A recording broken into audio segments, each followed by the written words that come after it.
Galaxie 109, la société que l'on nous promet, c'est le thème de l'émission d'aujourd'hui. Alors on a nos invités principaux, j'allais dire. On va commencer par Lady Marie des Étoiles. Voilà, qui n'a pas ouvert son micro. Allez, vas-y, recommence. Allez, vas-y. Allez. Bonsoir à tous et à toutes. Voilà. Merci d'être là et de nous écouter. Notre ami Ben. Bonsoir tout le monde. Voilà, donc on continue nos émissions. Alors on est plutôt dans la partie française, là, puisqu'il y a nos amis Régent et l'Alchimiste qui font de très belles émissions sur ce qui se passe en ce moment. Donc j'espère que vous les suivez aussi. Alors nous, on va être un petit peu plus terre à terre. On va parler un petit peu de notre monde terrestre. Hein. Alors nous sommes dans une période d'élection, comme vous le savez, en France, tout du moins. Et d'un point de vue général, on nous demande de prendre des décisions pour l'avenir de notre monde et de notre vie, d'ailleurs. Hein. Et pour entamer le débat, je vais lire un petit texte tiré du film de Chaplin, vous savez, Le Dictateur, pour ceux qui connaissent. Hein, c'est un petit peu pour faire une introduction, pour vous rappeler un petit peu le pouvoir qu'ont les humains, un petit peu sur le monde, hein, sur notre société. Alors je reprends Chaplin. Hein. Alors je voudrais aider tout le monde dans la mesure du possible.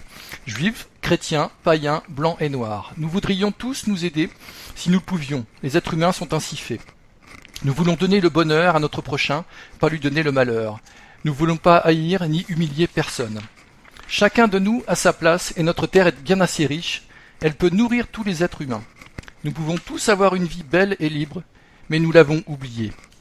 L'envie a empoisonné l'esprit des hommes, a barricadé le monde avec la haine, nous a fait sombrer dans la misère et les effusions de sang. Nous avons développé la vitesse pour nous enfermer en nous-mêmes. Les machines qui nous apportent l'abondance nous laissent dans l'insatisfaction. Notre savoir nous a fait devenir cyniques. Nous sommes inhumains à force d'intelligence, nous ne ressentons pas assez et nous pensons beaucoup trop. Nous sommes trop mécanisés et nous manquons d'humanité. Nous sommes trop cultivés et nous manquons de tendresse et de gentillesse. Sans ces qualités humaines, la vie n'est plus que violence et tout est perdu. Alors vous voyez, ça c'est un joli texte. Alors je vais pas le lire en entier, hein, mais c'est important de savoir que c'est nous qui avons le pouvoir en fait. Hein. Quelle que soit notre situation, notre éveil, nous avons le pouvoir et aujourd'hui, il se passe plein de choses. Je reviens aux émissions de Régent et l'Alchimiste. On nous promet l'arrivée de vaisseaux, on nous promet de belles choses. Alors, je ne sais pas si ça va inspirer Lady, par exemple. Moi, je voudrais simplement citer une phrase de Coluche qui a dit « La différence qu'il y a entre les oiseaux et les hommes politiques, c'est que de temps en temps, les oiseaux s'arrêtent de voler. » Il n'y a pas une semaine où on est confronté à des histoires d'emplois fictifs, des vols, enfin bref, c'est vraiment honteux. Je vais souligner quelques points. François Fillon est propriétaire d'un manoir de 650 000 €. Pour l'instant, il est aux prises avec la justice. Il est soupçonné d'avoir permis à sa famille de toucher 1 million d'euros d'argent public. Manuel Valls, propriétaire avec sa femme d'un appartement de 11 pièces à Paris, estimé à 1,8 million d'euros, alors qu'il évalue sa fortune qu'à 93 000 €. Emmanuel Macron, pour en parler encore bien, il a cumulé 2,5 millions d'euros chez Rothschild. Il aurait aussi, semble-t-il, touché de l'argent par rapport à Nestlé, etc. Il n'est pas assujetti à l'ISF. Mon œil. Marine Le Pen possède plus d'1 million de parts dans un parc immobilier familial. Le Parlement européen lui réclame 300 000 € dans une affaire d'emploi fictif. Alain Juppé, pour ne pas le citer, possède 3 appartements d'une valeur de plus de 2,5 millions d'euros. Il a été condamné en 2004 pour prise illégale d'intérêt. Donc, mes chers concitoyens, mes chers auditeurs et auditrices, quand on voit que Jérôme Caluzac, Claude Guéant, Jean-Christophe Cambadélis, Christine Lagarde, Éric Woerth et j'en passe, Jean-François Copé, Nicolas Sarkozy, moi je dis stop, ça suffit. Maintenant, on est dans un monde où on doit avoir de la justice et on vit dans un monde d'injustice. Donc stop. Ouais, oui, alors c'est vrai qu'on est un peu terre à terre, on est un peu plus dans la politique parce que on est en période d'élection quand même en France. Donc alors excusez-nous de parler des élections parce que c'est quand même tous ces gens là qui vont décider pour nous et c'est inquiétant quand même. Hein. Je vais rebondir un peu sur ce qu'a dit Lady Mary, je pense que au-delà de toute cette corruption, ce qui est quand même dommageable pour l'intellect des Français, c'est qu'on nous prenne vraiment pour des cons. On a l'impression il peut se passer n'importe quoi. De toute façon, ils sont tous lobotomisés, ils comprennent absolument rien. On leur raconte ce qu'on veut. Ils sont tellement cons qu'ils vont voter pour nous. De toute façon, ils n'ont pas trop le choix. Alors effectivement, vu sous cet angle, si on bouge pas le petit doigt, on n'aura pas trop de choix. De toute façon, moi, je ne voterai pas. Il est hors de question que je vote pour des corrompus. Moi, le jour où je voterai, c'est quand les Français désigneront eux-mêmes des gens pour les représenter, que ces gens seront là pour le peuple et par le peuple.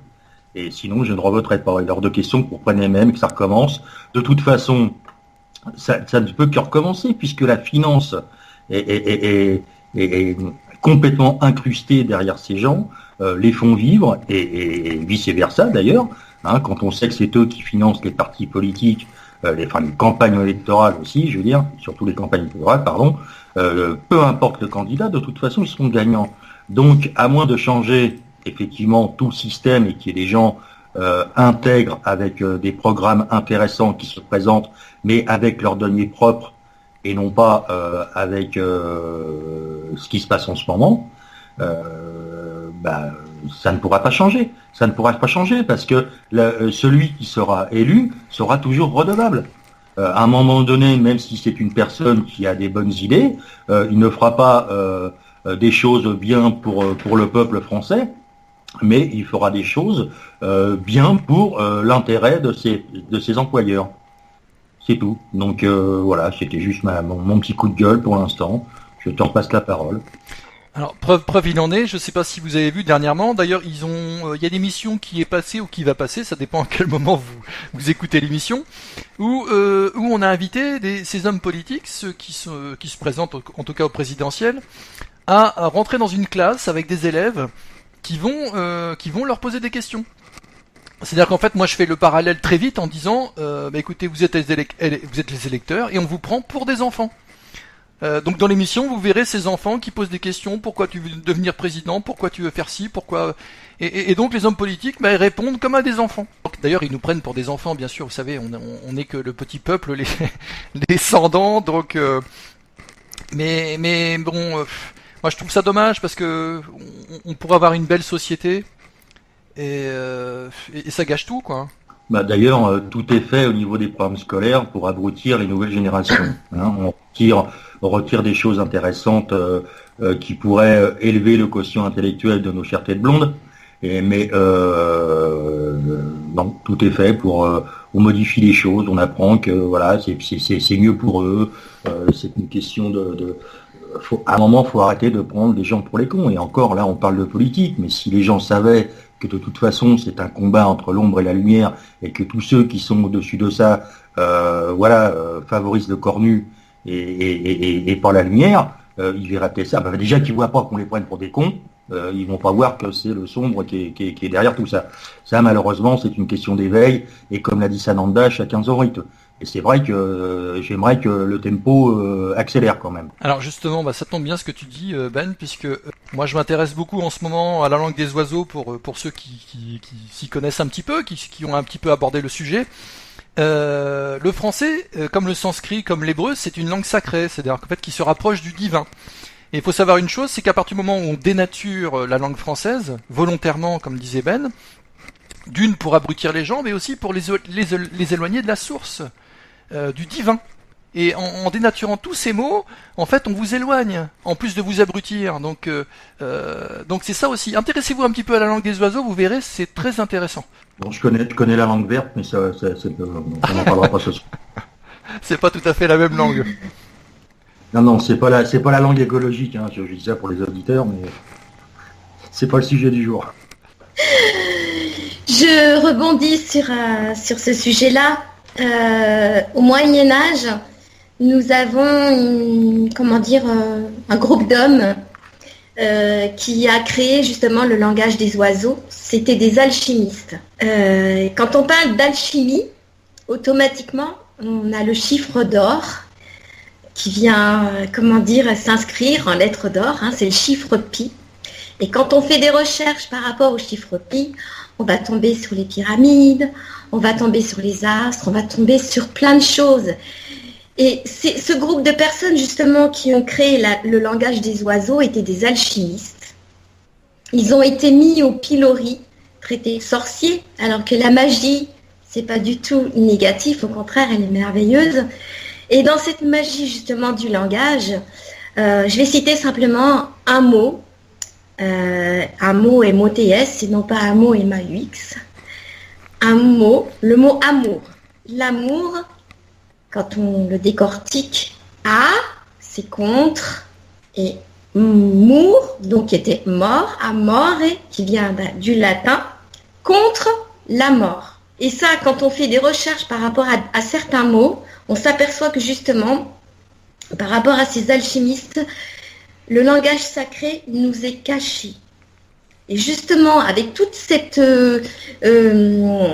l'éducation nationale qui fait que nos enfants deviennent des nuls, excusez-moi du mot, mais des nuls, le langage SMS, etc. Moi, je suis désolée, mais je ne peux pas écrire un langage SMS. Je suis obligée d'écrire les mots mot à mot dans la langue sacrée française. Et on a des gens qui ont construit cette langue, qui ont fait des dictionnaires comme Monsieur Littré, comme bien d'autres avant. Et ces dictionnaires ne sont plus d'utilité publique. C'est dommage parce qu'on trouve des trésors. Voilà. Et je voudrais finir par ce mot du langage des oiseaux qui se nomme fort. F-O-R-T. F, c'est le feu. L'eau, c'est l'air. Non, l'eau, pardon, je me trompe.